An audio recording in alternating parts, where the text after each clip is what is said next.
I'm here today to speak about a very brave group of women, the Women's Auxiliary of the Progressive Miners.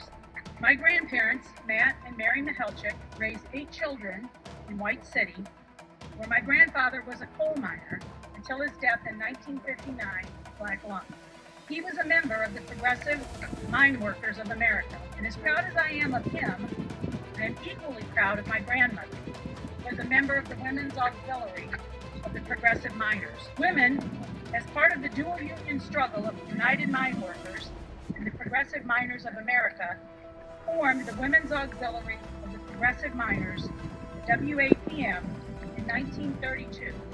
These were working-class housewives who did not earn a wage outside the home. The WAPM was formally organized in Gillespie when 157 delegates, representing 38 local auxiliaries and approximately 5,000 members, met together on November 2nd through the 4th, 1932. The Constitution stated that these women were the militant ally of our men. So please make no mistake, this was not a women's, this was a women's, not a ladies' auxiliary. So please make no mistake, this was a women's, not a ladies' auxiliary. I have 2 pictures of my grandmothers that I'm very proud to have that I would like to just share.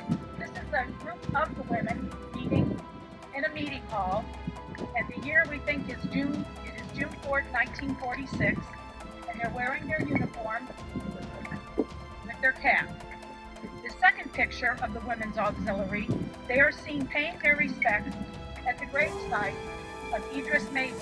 And this is very significant in the fact that Idris Mabey made the ultimate sacrifice for the Progressive Miners. The bitter and deadly battle between the 2 unions, the United Mine Workers of America and the Progressive Miners, took place in Springfield.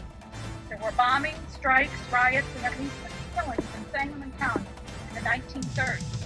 Idris Mabey was martyred in the streets of Springfield on Easter Sunday, 1935, and no one was ever convicted for his murder. And as I found out today, his name is actually on the north side of the monument here on Mother Jones. So it's not surprising then that you see the women of the auxiliary standing there paying their respect to one of their own. This is what they did. They took care of each other. They were the real backbone of the movement. So today, I would like to say thank you to my grandmother, Mary Mihelchik, and all the other brave wives and daughters who belong to the Women's Auxiliary of the Progressive Miners. Thank you for having the courage and the strength to advance the movement forward in the face of great trials and tribulation and sacrifice.